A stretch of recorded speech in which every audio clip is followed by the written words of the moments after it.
Entonces el objetivo de estar aquí es que hablemos un poquito de cuál es la importancia, si estamos hablando de agua de mar y nos están hablando de agua y de electrolitos, que miremos cuál es la importancia del agua y los electrolitos en nuestro cuerpo humano y para qué sirven y dónde los utilizamos y cuánto se compone. Vamos a hacer la charla como en 3 partecitas. En la primera parte vamos a mirar el agua como tal. Cuánta cantidad de agua tenemos, dónde la tenemos, cómo la tenemos distribuidos los humanos.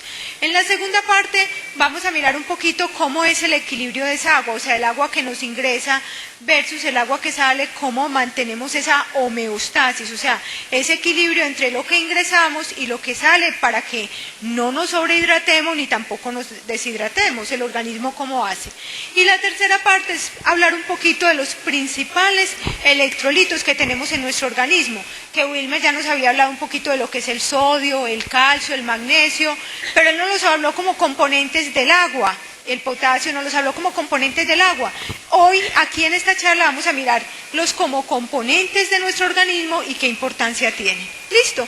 Entonces empecemos con la primera partecita que les proponía y vamos a mirar, lo primero es, ¿qué tanto de nuestro organismo es agua? O sea, de cada uno de nosotros que estamos aquí, ¿cuánto de lo que nosotros pesamos es agua? Entonces podemos decir, en términos generales, que del peso de cada uno de ustedes, el 60% de ese peso es agua. Eso tenemos nosotros de agua, un 60% del peso es agua. Pero hay factores individuales que lo modifican. Por ejemplo, no es la misma cantidad de agua, el mismo porcentaje de agua, los niños que tenemos allá atrás, al mismo porcentaje de agua, los adultos que están aquí adelante. O sea, la cantidad de agua que tenemos de nuestro peso es diferente dependiendo de algunos factores que lo modifican. Vamos a ver cuáles son esos factores. La grafiquita inclusive nos lo está mostrando, tenemos 3 gráficas diferentes, un niño, una persona joven y un anciano. Entonces uno de los uno de los factores que modifica el porcentaje de agua que poseemos es la edad. ¿Cómo? Los niños de su peso tienen un porcentaje de agua mayor. A medida que vamos evolucionando o que vamos no evolucionando, sino que aumentamos en edad, va disminuyendo el porcentaje de agua y podemos decir que en los ancianos el porcentaje de agua de su peso es menor. ¿Listo? Sigamos, por favor. ¿Cuál es entonces, primer factor que me modifica el porcentaje, ese 60% que les dije, es la edad. Segundo factor que me modifica el porcentaje de agua es el sexo. Las mujeres tenemos un porcentaje de agua menor que los hombres. Mientras que les estaba diciendo el 60% del peso de un adulto es agua, a ese 60% me estoy refiriendo a un adulto hombre. Mientras que en las mujeres tenemos un 10% menos, entonces decimos que en las mujeres tenemos más o menos un 50% de peso, de nuestro peso es agua. ¿Por qué? Porque las mujeres estamos diseñadas para ciertas épocas de la vida, que es la maternidad, donde tenemos que tener unas reservas, y esas reservas las tenemos de grasa, aquí y aquí.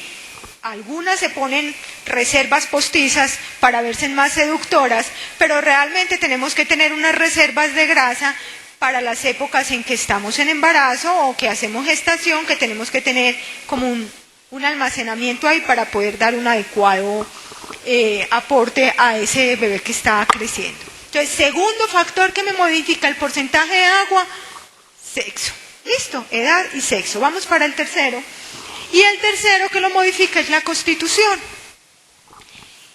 Si tengo más grasa de mi peso voy a tener, si tengo más grasa, ¿qué opinan ustedes? Menos agua. La grasa casi no tiene agua. Entonces, una persona obesa de su peso, que no quede como el error en el concepto, que es que entonces como peso más tengo menos agua. No, tenemos que hacerlo, es proporcional al peso. Si yo peso 50 kilos y soy bajita y gordita y estoy frente a otra persona que pesa 50 kilos, los mismos 50, pero es alto y delgado, va a tener más agua el que es más delgado. ¿Por qué? Porque esa persona tiene más músculo, por ejemplo, y el músculo es una célula que tiene mucha agua, mientras que el tejido adiposo es una célula que tiene poquita agua. Entonces podemos decir que el tercer factor que me modifica la cantidad o el porcentaje de agua es la constitución, ¿sí? Pasemos a la siguiente, por favor. En conclusión, tenemos de nuestro organismo un 60% de nuestro peso es agua. Corroborando lo que nos decía Wilmer ahorita, las teorías dicen que nosotros salimos del mar y que nos venimos con ese medio acuoso. Ahorita vamos a ver en otra diapositiva que todas nuestras células están bañadas de agua, entonces necesitamos gran cantidad de agua. Entonces, ¿qué tenemos? Un gran porcentaje de agua, dijimos en promedio 60%, pero que se modifica dependiendo a la edad, al sexo y a la constitución. Sigamos con la siguiente. Fuera de agua, ¿qué tenemos? Entonces miren que les decía aquí, un porcentaje es agua, el 60%, pero el otro 40% ¿dónde está? Entonces podemos decir que de grasa tenemos un 18% y de tejido de sostén un 22%. Como las mujeres tenemos menos agua, ¿cómo lo compensamos? Tenemos más grasa. ¿Listo? La próxima. Les dije, en función de la edad va disminuyendo. Aquí es solo para que miremos que si es un feto el porcentaje de agua es muy alta, pero que si es un niño lactante a medida que va creciendo va disminuyendo. Sigamos, por favor. Y que a la edad ya los ancianos, las personas ya de mayor edad, disminuye con respecto al adulto. Dijimos que un hombre adulto tenía un 60% de su peso en agua, pero si es un hombre adulto anciano, ya va a tener un 5% menos y vamos a tener menos porcentaje. Sigamos la próxima. Y lo mismo con las mujeres y los hombres, con el sexo. Mientras un hombre tiene un 60% de su peso en agua, una mujer va a tener un 50% de su peso en agua. La siguiente. Y la tercera que dijimos fue la constitución. Si es un hombre adulto promedio, o sea que su constitución es normal, más o menos promedio, el 60%. Pero si es gordito, va a tener menos agua, el 5% de su peso menos, y si es delgado, el porcentaje de agua de su peso va a ser mayor. Pasemos a la próxima. Bueno, entonces, listo, primer concepto, el 60% en promedio de nuestro peso es agua, tenemos un gran porcentaje de agua. La pregunta que seguiría es, bueno, ¿y dónde tenemos esa agua en nuestro organismo? ¿Cómo la tenemos distribuida? ¿En qué partes está? ¿Cómo se ubica? A eso lo vamos a llamar compartimientos corporales, o sea, en distintos compartimientos tenemos esa agua. ¿Cuáles van a ser esos compartimientos hídricos corporales donde va a haber agua? La próxima, por favor. Entonces decimos que tenemos dos grandes compartimientos, ¿listo? ¿Dónde está el agua? La primera es el agua que está dentro de todas las células de nuestro organismo. A ese líquido lo vamos a llamar líquido intracelular. Y vamos a tener otro gran compartimiento que es el líquido que está fuera de las células. Entonces, muy sencillo, líquido extracelular. Entonces, los dos grandes compartimientos son el agua dentro de las células intracelular, el agua fuera de las células extracelular. Pero a su vez, esa extracelular tiene dos subcompartimientos, que es el líquido que está dentro de los vasos sanguíneos, el agua que viaja por los vasos, que lo vamos a llamar líquido plasmático, y el agua que está entre célula y célula, o sea, bañando todas las células, que lo vamos a llamar agua intersticial. Y eso es muy importante compararla con lo que nos decía Wilmer. ¿Cómo era la frase Wilmer? ¿Que nos vinimos con qué? Nos trajimos el medio, nos trajimos un acuario marino. Van a ver que todas las células tienen que estar bañadas por un líquido que está compuesto de agua y de electrolitos, que ahí es donde ustedes pueden hablar del agua de mar con respecto a ese líquido intersticial que nos está bañando todas las células. Bueno, entonces, primer líquido, el líquido que está dentro de las células. Estas grafiquitas que puse acá son como células, están esquematizando células con su núcleo. Entonces el agua que está dentro de todas estas células la vamos a llamar líquido intracelular. Esta que estaría por aquí entre célula y célula la vamos a llamar líquido intersticial. Y el que está viajando por los vasos, que es el esquema que les quise poner encima, lo vamos a llamar líquido plasmático. Su composición es una composición rica en agua y electrolitos, toda agua y electrolitos. con una osmolaridad. Cuando hablamos de osmolaridad es la concentración de sales que hay en esa agua, que es más o menos de 290 miliosmoles por litro. ¿Sí? 290. Como nos decía Wilmer ahorita, la osmolaridad del agua del mar es muchísimo más alta que el líquido que nosotros tenemos en nuestro organismo. Él nos decía que más o menos 3 veces la osmolaridad del plasma. Y si tenemos 290, 300, uno supondría entonces que la de mar tiene 3 por 3, 9, 900 mil y punta miliosmoles por litro. Por eso él era muy enfático ahorita en decirnos que cuando hacían los tratamientos y le inyectaban agua al perrito que nos dijo, o a los pacientes, o a los niños deshidratados y los hidrataban, y les inyectaban agua de mar, era agua isotónica. ¿Qué quiere decir eso? Estoy siendo muy sencilla en mi explicación. Pues, sí. Bueno, ¿qué quiere decir isotónico? Iso igual, o sea que tiene igual osmolaridad que la del plasma, mientras que el agua de mar es hipertónica, o sea que tiene una osmolaridad mucho más alta que la del plasma.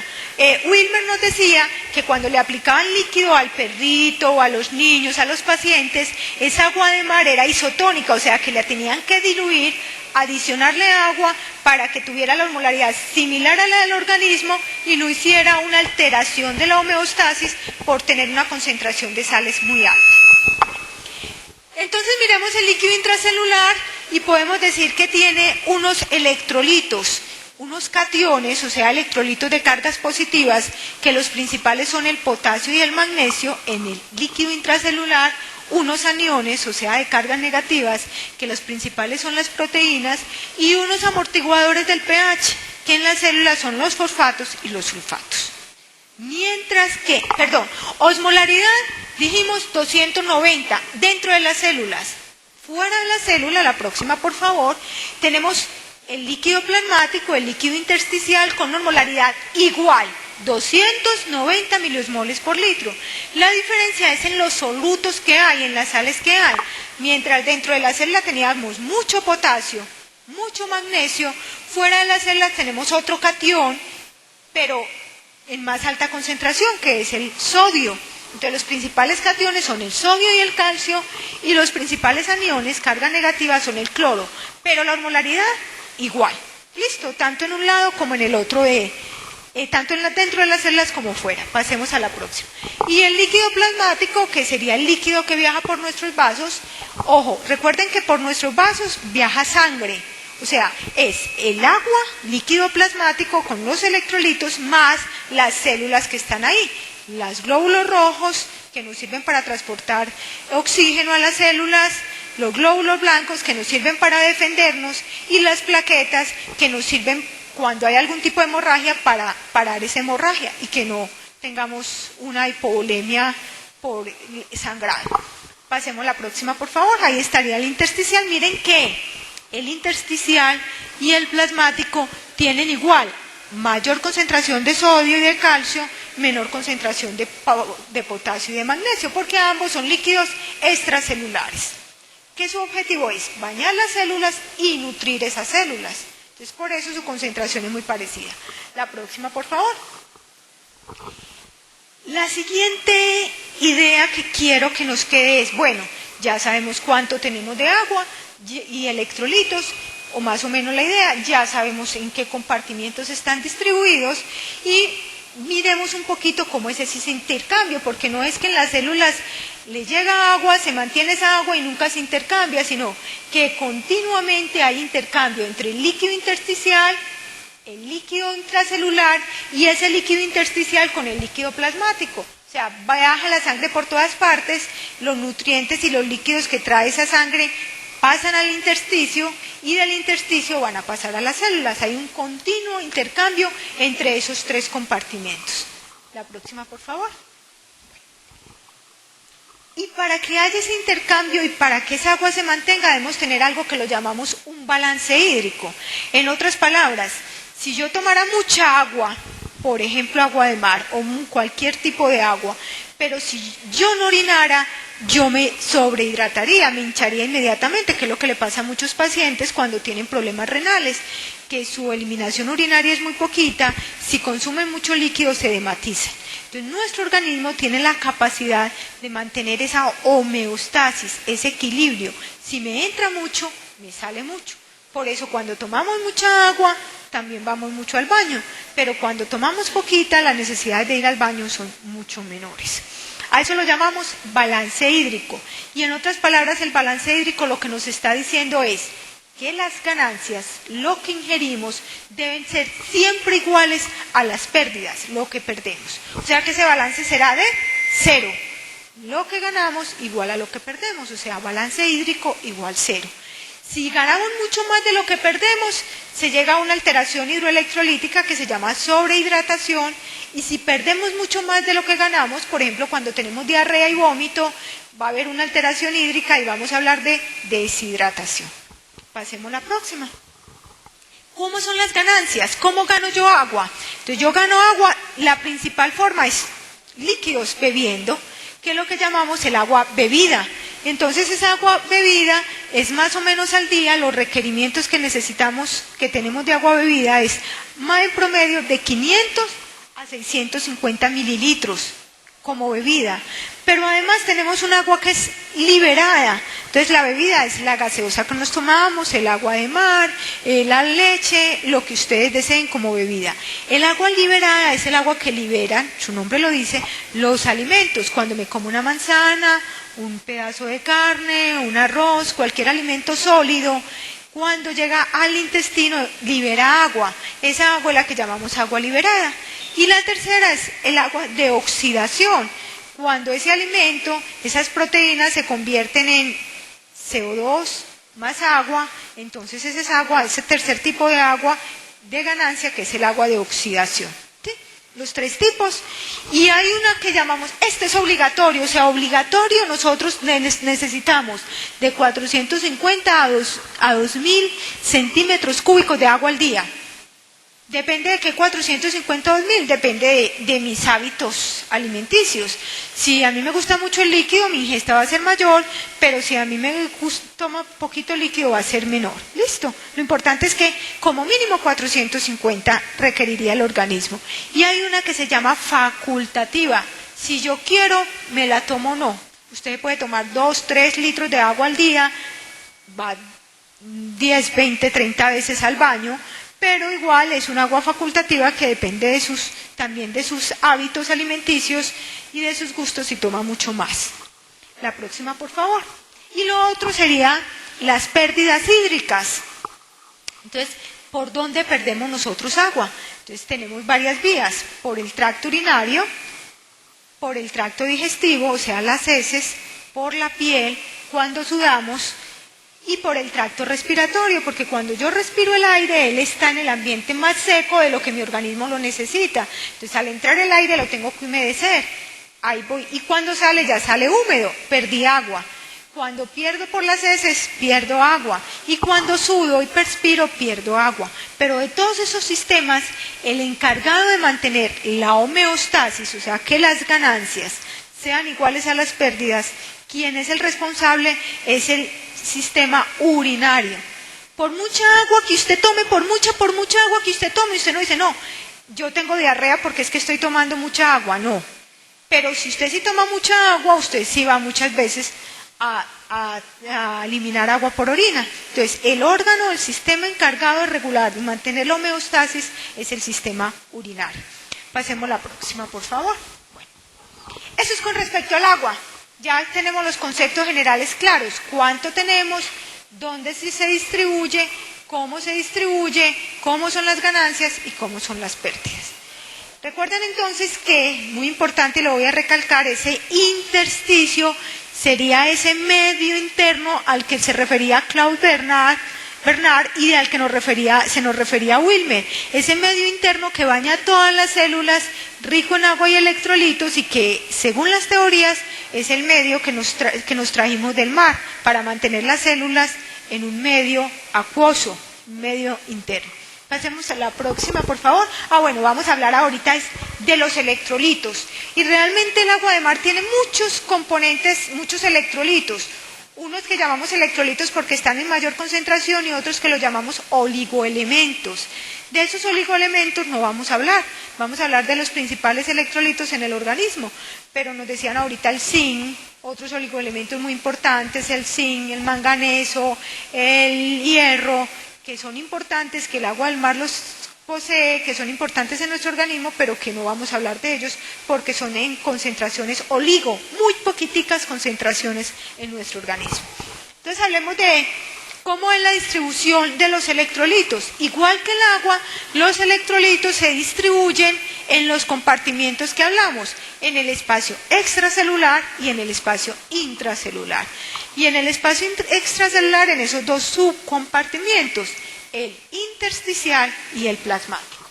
Entonces ahí tendríamos esos subcompartimientos y compartimientos, y vamos a hablar del sodio.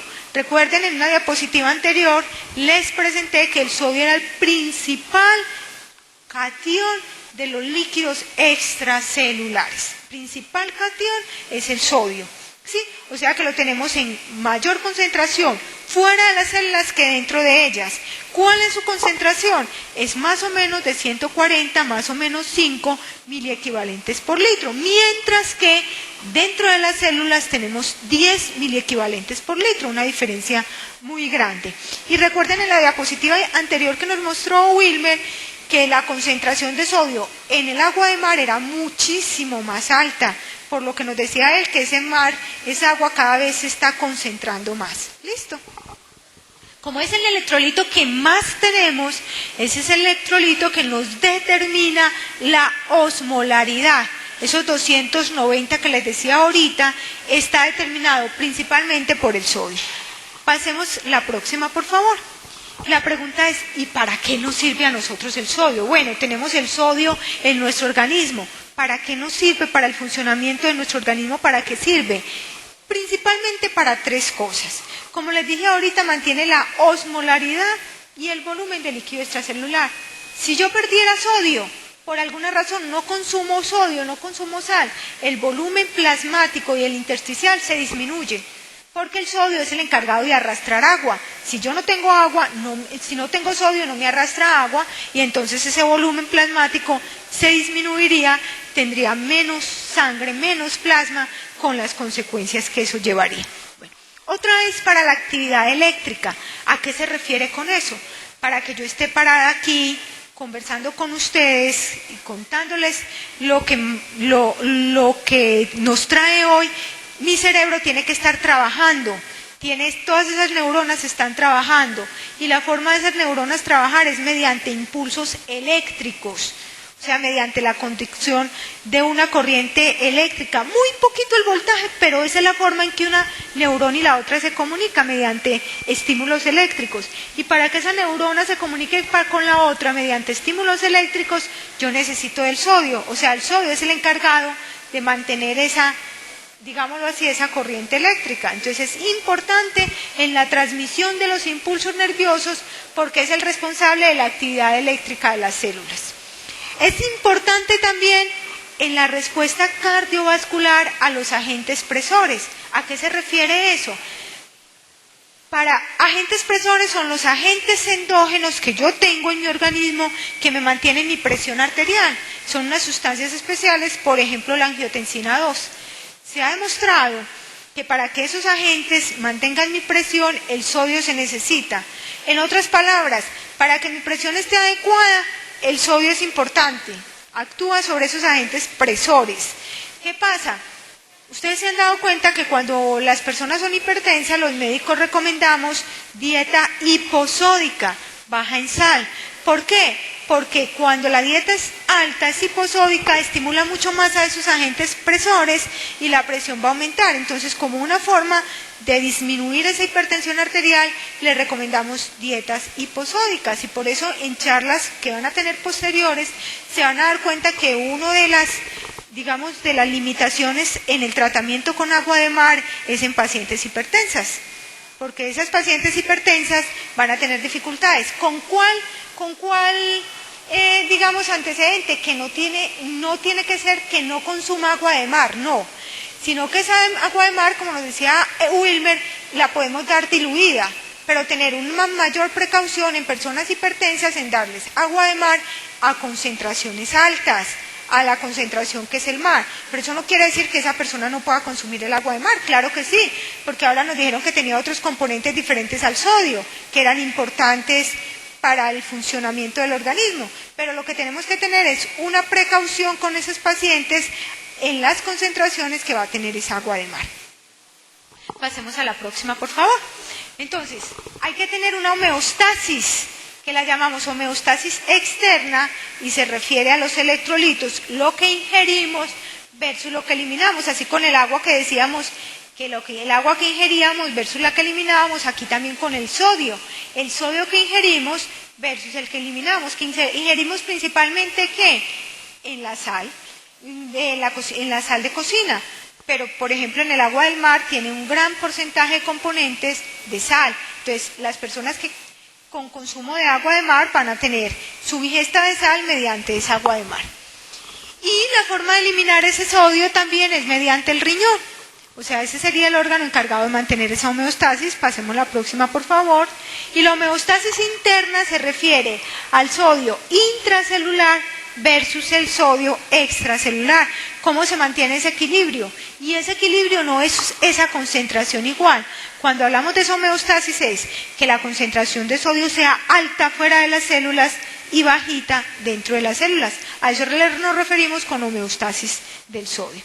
Entonces podemos decir que hay en las células una proteína en la membrana celular, en la membrana de todas las células, una proteína que es la responsable de mantener esa homeostasis del sodio, que el sodio esté muy alto afuera y que esté bajito dentro de las células. Esa proteína la conocemos como la sodio-potasio ATPasa.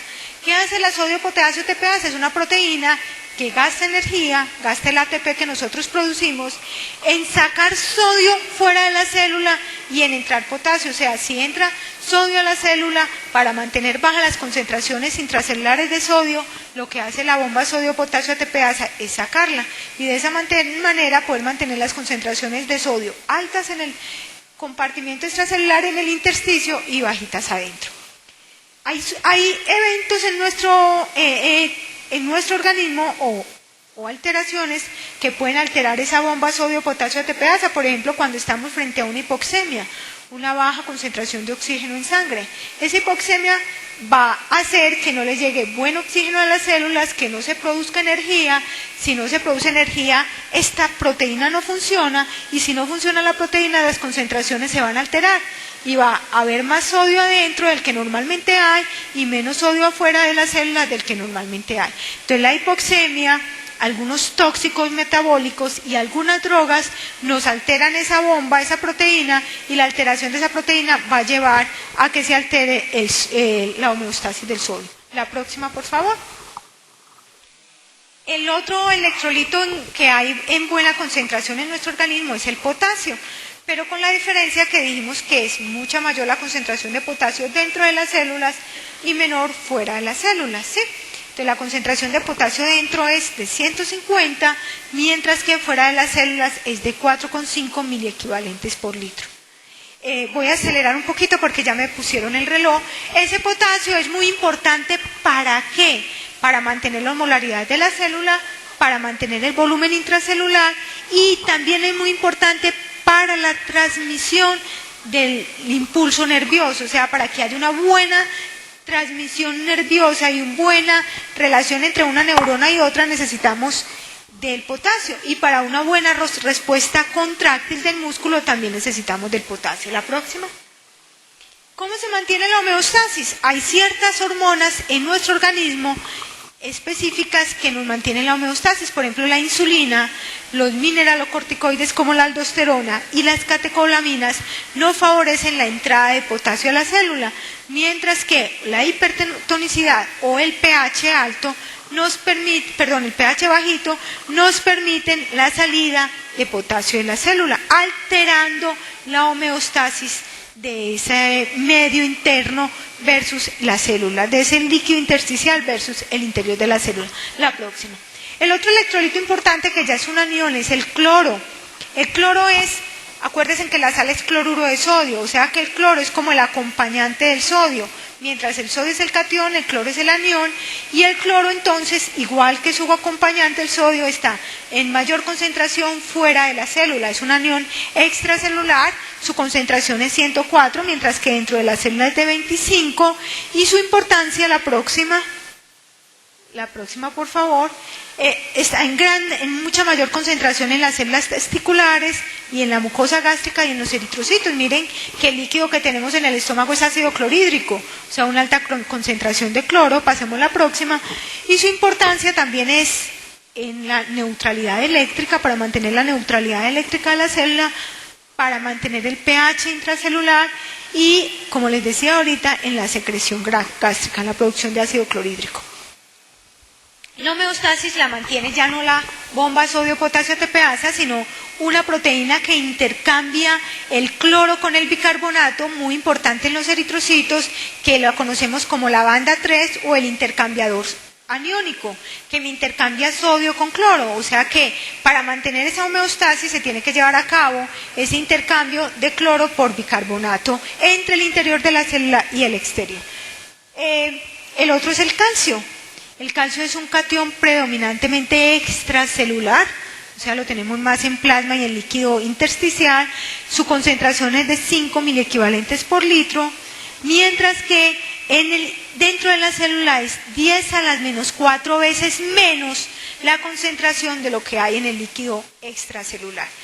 El calcio es importantísimo, pasa la próxima por favor, en muchos eventos. Si no hay calcio, no se puede coagular la sangre, entonces tendríamos hemorragia. De hecho, uno de los anticoagulantes que utilizamos en el laboratorio es un quelante del calcio. Atrapa el calcio, entonces no se puede llevar a cabo el proceso de coagulación. En la agregación plaquetaria, también para el proceso de parar los sangrados. En la exocitosis, que salgan todas las sustancias que producen las células, las hormonas al exterior, necesitamos de calcio. Y en la contracción muscular es de gran importancia. Para que el músculo se pueda contraer, podamos caminar y podamos hacer todo lo que hacemos, necesitamos que el calcio arranque, se pegue a una de las proteínas de la contracción y se pueda llevar a cabo la contracción muscular. En la transmisión del impulso de la sinapsis, para que salgan todo lo que les decía ahorita, todos los neurotransmisores al espacio sináptico, necesitamos del calcio que haga la exocitosis. Bueno, hay eventos que alteran esa homeostasis, por ejemplo el magnesio.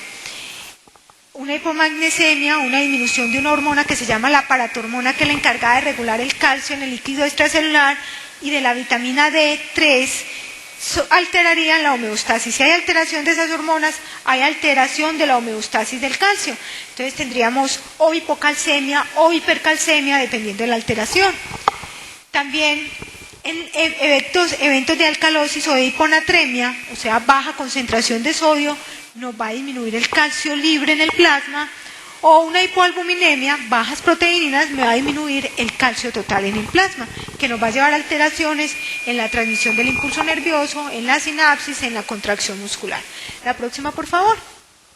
Y el último sería el magnesio, que es una concentración mucho menor, ya es un elemento, un catión de menor concentración, se encuentra mucho más dentro de las células que fuera de ellas. Su concentración extracelular es de 1,4 a 2,3 miliequivalentes por litro, mientras que dentro de las células tenemos 26 miliequivalentes por litro. Pasamos a la próxima. Su importancia es grandísima en la activación de sistemas enzimáticos y en la contractilidad muscular. El magnesio es un catión que ahora está tomando como mucha importancia. Si uno toma, por ejemplo, los líquidos que sirven para hidratar en la medicina, digamos, en los hospitales, utilizamos, por ejemplo, cloruro de sodio. Entonces, generalmente utilizamos sodio y cloro con algo de potasio algunas, pero generalmente el magnesio no está en concentraciones o no lo hay. Y ahora ha tomado gran relevancia y es uno de los electrolitos que sí tiene el agua de mar y que no tienen todas esas otras aguas que utilizamos para hidratar. Listo, esto era lo que quería que miráramos desde el punto de vista fisiológico sobre la importancia del agua y los electrolitos para el buen funcionamiento del organismo.